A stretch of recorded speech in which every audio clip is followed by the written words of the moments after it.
ഓം നമ ശിവായ. ഏവർക്കും ഇന്നത്തെ വീഡിയോയിലേക്ക് സ്വാഗതം. നമ്മുടെയെല്ലാം വീടുകളിൽ കാണുന്ന ഒരു നിത്യോപയോഗ സാധനമാണ് കടുക്. ഇതില്ലാത്ത വീട് കാണില്ലെന്ന് തന്നെ പറയാം. കടുക് കൊണ്ട് നമ്മൾക്ക് വീട്ടിൽ ചെയ്യാവുന്ന ശക്തിയാർജിച്ച ഒരു കർമ്മത്തെ പറ്റിയാണ് ഞാൻ ഇന്ന് ഈ വീഡിയോയിലൂടെ പറയാൻ പോകുന്നത്. കടുക് നമ്മൾക്കെല്ലാം അറിയാവുന്നതാണ്. ഇത് മഹാലക്ഷ്മിയുടെ പ്രതീകമാണ്. ഈ കടുക് ഉപയോഗിച്ച് നമ്മൾ എന്ത് കർമ്മം ചെയ്താലും അത് മഹാലക്ഷ്മി ദേവിയുടെ പ്രീതി ലഭിക്കാൻ വളരെ ഗുണകരമാണ്. ഞാനിവിടെ പറയാൻ പോകുന്ന ഈ കർമ്മവും അങ്ങനെ തന്നെയാണ്. മഹാലക്ഷ്മി ദേവിയുടെ പ്രീതി നമുക്ക് ലഭിക്കാൻ വേണ്ടിയാണ് നമ്മൾ ഈ കർമ്മം ചെയ്യുന്നത്. ഇത് കൃത്യമായി ചെയ്താൽ ഏതൊരു വീട്ടിലെയും സാമ്പത്തികമായ പ്രശ്നങ്ങൾ എല്ലാം ഇല്ലാതെയാകും. ഇത് ചെയ്യാൻ വേണ്ടി കുറച്ച് കടുക് എടുക്കുക. കടുക് എല്ലാ പലചരക്ക് കടകളിലും സൂപ്പർ മാർക്കറ്റുകളിലും സുലഭമായി കിട്ടുന്ന ഒന്നാണ്. ഒരു പിടി കടുക് മതി നമുക്ക് ഈ കർമ്മം ചെയ്യാൻ. ഈ കർമ്മം ചെയ്യാൻ ഏറ്റവും നല്ല ദിവസമെന്ന് പറയുന്നത് വെള്ളിയാഴ്ച ദിവസമാണ്. കാരണം ഇത് നമ്മൾ ലക്ഷ്മി ദേവിയെ സങ്കല്പിച്ചുകൊണ്ടാണ് ഈ കർമ്മം ചെയ്യുന്നത്. വെള്ളിയാഴ്ച ദിവസം ഉച്ചയ്ക്ക് ശേഷമേ ഈ കർമ്മം ചെയ്യാൻ പാടുള്ളൂ. ഈ കർമ്മം ചെയ്യുമ്പോൾ കുളിച്ച് ശുദ്ധിയോടെ വേണം ഇത് ചെയ്യാൻ. ഇത് ചെയ്യുന്ന വെള്ളിയാഴ്ച ദിവസം മത്സ്യമാംസാദികൾ ഒന്നും ഉപയോഗിക്കരുത്. മാത്രമല്ല, സ്ത്രീകളാണ് ഈ കർമ്മം ചെയ്യുന്നതെങ്കിൽ അവർക്ക് അശുദ്ധിയുള്ള സമയത്ത് ഈ കർമ്മം ഒരിക്കലും ചെയ്യാൻ പാടില്ല. ഇത് ചെയ്യാൻ വേണ്ടി ഏതെങ്കിലും ഒരു വെള്ളിയാഴ്ച ഉച്ച കഴിഞ്ഞതിന് ശേഷം നിങ്ങൾ കുളിച്ച് ശുദ്ധിയോടെ വന്ന് ഒരു പിടി കടുകെടുത്ത് അതിൽ അല്പം ഗംഗാജലം തളിക്കണം. ഈ ഗംഗാജലം പൂജാ സാധനങ്ങൾ വിൽക്കുന്ന കടകളിൽ മേടിക്കാൻ കിട്ടും. പക്ഷെ ഒരു കാര്യമുണ്ട്. ഇന്നത്തെ കാലത്ത് തരം കിട്ടിയാൽ ഭഗവാനെ വരെ ഇളക്കി വിറ്റ് കാശു മേടിക്കുന്ന കലികാലമാണ്. അപ്പോൾ പിന്നെ കടയിൽ നിന്ന് മേടിക്കുന്ന ജലം ഗംഗാജലമാണോന്ന് എന്താ ഉറപ്പ്? അതിന് നിങ്ങൾ വിഷമിക്കേണ്ട. ഉറപ്പുണ്ടെങ്കിൽ മാത്രം ഇതിനു വേണ്ടി ഗംഗാജലം ഉപയോഗിക്കുക. അല്ലെങ്കിൽ കുറച്ച് കടൽ വെള്ളം സംഘടിപ്പിക്കുക. അതിന് വലിയ പാടൊന്നും കാണത്തില്ലല്ലോ. അതുമാത്രമല്ല, ഒരു മിനറൽ വാട്ടറിന്റെ കുപ്പിയിൽ കുറച്ച് കടൽ വെള്ളം ശേഖരിച്ച് നമ്മുടെ പൂജാമുറിയിലോ മറ്റോ സൂക്ഷിക്കുന്നത് നല്ലതാണ്.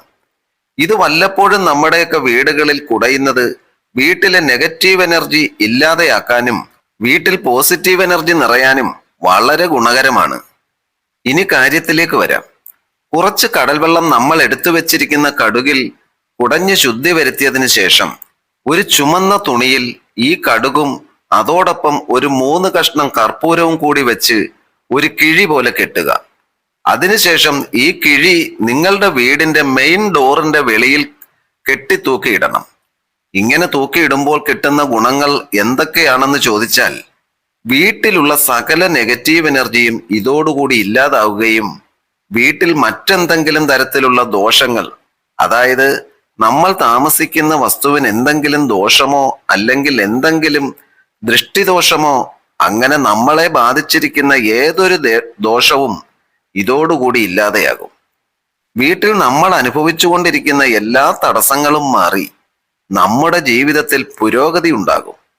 വീട്ടിലെ സാമ്പത്തിക പ്രശ്നങ്ങൾക്കെല്ലാം ഒരു പരിഹാരമാകും. നിങ്ങൾ ഈ കർമ്മം ചെയ്യുന്ന ദിനം മുതൽ വീട്ടിലെ എല്ലാവരുടെയും ഭാഗ്യം ഇരട്ടിക്കാൻ തുടങ്ങും. നിങ്ങൾ കെട്ടിയിടുന്ന ഈ കിഴി മഹാലക്ഷ്മി ദേവിയെ കൂടുതൽ പ്രസന്നവതിയാക്കും. കൂടാതെ നിങ്ങളുടെ വീട്ടിൽ നിലനിന്നിരുന്ന എല്ലാ ദുഷ്ടശക്തികളും ഇതോടുകൂടി ഇല്ലാതെയാകും. വീട്ടിൽ സമാധാനത്തിന്റെയും സന്തോഷത്തിന്റെയും ഒരു നല്ല ദിവസം ആരംഭിക്കും.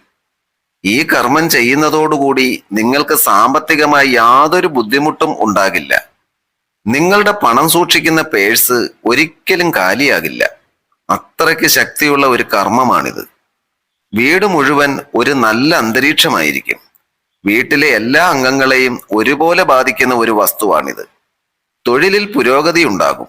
തൊഴിലിൽ എന്തെങ്കിലും പ്രശ്നങ്ങൾ നേരിടുന്നവരാണെങ്കിൽ ഈ കർമ്മം ചെയ്യുന്നതിലൂടെ അതിനെല്ലാം ഒരു മാറ്റം വരും. ഈ കിഴി 21 ദിവസം അവിടെ സൂക്ഷിക്കണം.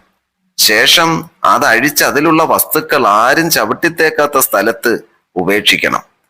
അതിനുശേഷം ഏറ്റവും അടുത്ത വെള്ളിയാഴ്ച ഉച്ച കഴിഞ്ഞ് വീണ്ടും ഇതുപോലെ ഒരു കിഴി കെട്ടി അവിടെ തന്നെ കെട്ടിത്തൂക്കിയിടുക. ഇതൊക്കെ ചെയ്താൽ നിങ്ങൾ ഒരിക്കലും പ്രതീക്ഷിക്കാത്ത സൗഭാഗ്യങ്ങളാകും ഉണ്ടാവുക. വീണ്ടും ഞാൻ പറയുന്നു, ഈ കർമ്മമൊക്കെ നിങ്ങൾ ചെയ്യുമ്പോൾ മനസ്സിൽ പൂർണ്ണ വിശ്വാസത്തോടു കൂടി മാത്രം ചെയ്യുക. 100% നിങ്ങൾക്ക് ഇതിന്റെ ഫലം ലഭിക്കും. എല്ലാവർക്കും നല്ലത് വരട്ടെ എന്ന് പ്രാർത്ഥിച്ചുകൊണ്ട് നന്ദി, നമസ്കാരം. ഓം നമഃ ശിവായ.